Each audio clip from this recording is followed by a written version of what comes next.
सरकार हो, सरकार की संपत्ति हो, वो गरीबों के लिए।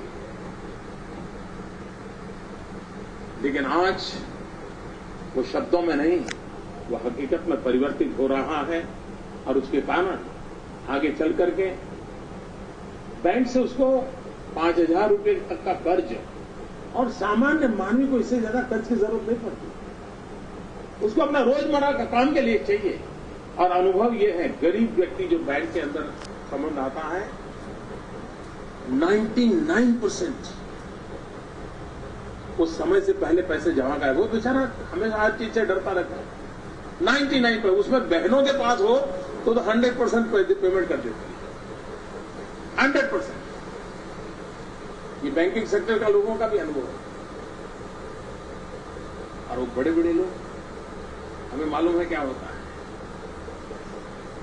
और इसलिए ये सारा प्रयास गरीबों के लिए, गरीबी से मुक्ति पाने के एक अभियान का हिस्सा है और उसी के लिए इसको आगे बढ़ाया जाता है। किसी काम को जब तक समय सीमा में बांध करके निर्धारित लक्ष्य को प्राप्त करने का प्रयास न किया जाए और पूरी शक्ति को उसमें झोंक न दिया जाए, परिणाम नहीं मिलते। और एक बार ब्रेक थ्रू हो जाए तो फिर गाड़ी अपने आप चलने लग जाती है। आज के इस ब्रेक थ्रू के बाद मैं नहीं मानता ये रुकने वाला है। शुरू में जैसे वित्त मंत्री जी कहते थे 2015 अगस्त तक का कार्य समय चल रहा था। मैंने कहा भाई इस झंडा वंदन से अगले झंडा वंदन तक हमको काम करना है। 15 अगस्त को झंडा वंदन किया और योजना घोषित की, 26 जनवरी को इसको पूरा करेगा। 15 अगस्त 2015 तक क्यों इंतजार करें।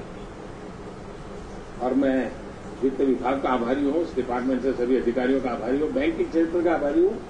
उन्होंने इस बीड़ा उठा लिया है और उन्होंने मुझे वादा किया है कि हम 26 जनवरी के पहले इस काम को पूरा करें।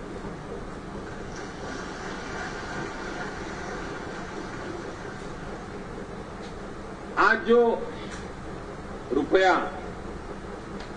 ये जो क्रेडिट कार्ड मिल रहा है 1.5 करोड़ लोगों, हम दुनिया के जो पॉपुलर वीजा कार्ड वगैरह है उससे परिचित है, विश्व में चलता है। क्या हम लोगों का इरादा नहीं होना चाहिए कि हमारा रुपया कार्ड दुनिया के किसी भी देश में चल सके कि ताकत हमारी होनी चाहिए, नहीं होनी चाहिए। 3 वीडियो से मिक्स तो कर सकते हैं। उसकी इतनी क्रेडिबिलिटी होनी चाहिए, नहीं होनी चाहिए। आज के इस इवेंट के बाद उसकी पूरी संभावनाएं पैदा होगी। इस देश के 1.5 करोड़ लोग होंगे। जैसे अमीर लोग कोई बड़ी रेस्टोरेंट में जाते हैं, खाना खाते हैं तो अपना कार्ड देते हैं और वो कार्ड में से डेबिट होता है। अब मेरे गरीब के पास भी वो कार्ड होगा, वो भी अपना डेबिट करवाएगा, वो सब्जी बेचता होगा। देखिए ये अमीर और गरीब की खाई भरने का कितना बड़ा इनिशिएटिव है ये। आज गरीब आदमी भी अपने हाथ में जब मोबाइल होता है ना, वो भी कुछ दूसरे को अपने आप को बराबर समझता है। उसके पास मोबाइल है, मेरे पास मोबाइल है। अब वो उसके बाद भी कार्ड है, मेरे पास भी। इस मिजाज से काम करें। एक मनोवैज्ञानिक परिवर्तन इससे आता है और आखिरकार मानसिक रूप से पक्का कर ले, हाँ मैं किसी की भी बराबरी कर सकता हूं, आगे बढ़ने में कोई रोक नहीं,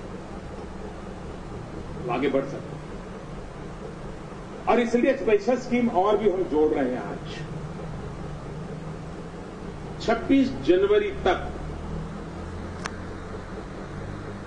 जिसमें आज जो 1.5 करोड़ लोगों ने किया है उनका भी समावेश होगा।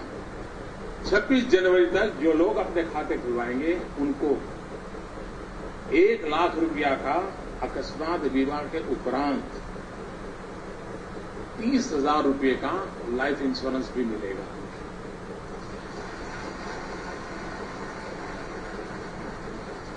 जो परिवार में कोई बीमार हुआ, कोई जरूरत पड़ी तो उसको काम आएगा। और 26 जनवरी तक ये लाभ मिलेगा। गरीब परिवार को 1,30,000 रुपये का ये व्यवस्था किसी भी गरीब के लिए काम है, उसके परिवारजनों को काम।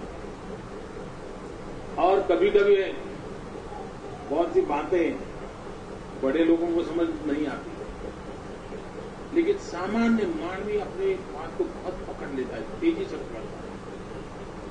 जब 15 अगस्त को लाल किले से मैंने इस बात को कहा, दूसरे दिन ज्यादा और उस दिन शाम को भी मैंने कोई टीवी डिबेट में इस बात को सुना नहीं दूसरे दिन अखबार में भी इस बात को मैं ज्यादा मेरे कान पर पड़ी थी, न आंख के सामने आई थी। लेकिन मुझे एक दो सज्जन मिल गए, तो उन्होंने कहा भाई हमारा ड्राइवर बहुत खुश है। मैंने कहा क्यों? और उसने कहा आज मोदी जी ने 1 लाख रुपए का इंश्योरेंस दे दिया। गरीब आदमी को चीजों की कितनी समझ है, कितनी तेजी से उस चीजों को पकड़ता है, उसका एक उदाहरण है। विधिवेत्ताओं तो शायद पता नहीं होगा कि 1 लाख रुपए का इंश्योरेंस दिया गया है, वो एक बहुत बड़ी योजना है। हिन्दुस्तान के एक ड्राइवर को, गरीब आदमी को पता है, तो उसके भाग्य को बदलने की एक शुरुआत 15 अगस्त को तिरंगा झंडा फहराने के साथ हुई है। ये बात उस तक पहुंच गई है, और यही चीजें हैं जो बदलाव लाती हैं। बदलाव लाने की दिशा में हमारा प्रयास। हमारे यहां शास्त्रों में ऐसा कहा गया है, सुखस्य मूलम धर्म, धर्मस्य मूलम अर्थ, अर्थस्य मूलम राज्य। यानी सुख के मूल में धर्म यानी आचरण, लेकिन धर्म के मूल में आर्थिक इकोनॉमिकल स्टेबिलिटी, और इकोनॉमिकल स्टेबिलिटी के मूल में राज्य का दायित्व है। ये राज्य की जिम्मेवारी है फाइनेंशियल इंक्लूजन। ये चाणक्य से भी पहले हमारे पूर्वजों ने कहा हुआ है, और इसलिए राज्य अपना दायित्व निभाने का प्रयास कर रहा है कि जिसमें सामान्य व्यक्ति भी, अब आर्थिक स्थिति सामान्य होगी तो उसके जीवन के अंदर सुख और संतोष की स्थिति तक वो पहुंच पाएगा। और इसीलिए हम लोगों का प्रयास है। और मैं मानता हूं कि आज जो ये योजना का आरंभ हुआ है, नौजवानों को रोजगार की संभावनाएं बढ़ने वाली हैं, गरीब आदमी को हाथ में पैसे आएंगे, इस चक्कर से बचेगा अपने आप में। और जैसा वित्त मंत्री जी कहते थे, आने वाले दिनों में जो इंडिविजुअल बेनिफिट की जो स्कीम्स है, उसका सीधा सीधा लाभ बैंक अकाउंट में जाएगा। तो करप्शन के खिलाफ की लड़ाई जो हमारी है, उसमें एक बहुत बड़ा हमारा उपयोगी ये शस्त्र बनने वाला है, जो हमें करप्शन के खिलाफ भी लड़ने की ताकत देगा। बैंक में खाता खोल, वैसे हमारे खास करके हिंदुस्तान और ज्यादातर एशियन कंट्रीज, सदियों से हम लोगों के एक स्वभाव रहा है, हमारे संस्कार रहे, और वो संस्कार है बचत, सेविंग। दुनिया के बाकी देशों में ये प्रकृति नहीं है। वहां तो ऋणम कृत्वा धृतम पिबेत, कर्ज करो घी पियो। अब वो तो घी पीते नहीं, जो पीते हैं वो पीते हैं, लेकिन ये फिलोसॉफी के लोग, हमारे यहां परंपरा रही है सेविंग। और हमारे देश की एक ऐसी विशेषता, और खासकर एशियन कंट्रीज की ऐसी रही है कि भी अपना ही सोचना ऐसा नहीं है, अपने बच्चों का भी सोचना, आने वाली पीढ़ी का सोचना ही हमारी सदियों जूनी परंपरा रही है। ऐसा नहीं कि कर्ज करो जियो, बाद में जो आएगा वो भुगतेगा, वो करेगा। वो हम क्रेडिट कार्ड के भरोसे जीने वाले हम लोग नहीं हैं स्वभाव से। सेविंग हमारी प्रकृति है, और उसके कारण बैंकिंग व्यवस्था अपने आप में लाभ है। लेकिन बैंकों की स्थिति क्या है, मैं अपने जीवन की घटना सुनाना चाहता हूं। मैं मेरे गांव में स्कूल में पढ़ता था, और देना बैंक के लोग हमारे स्कूल में आए।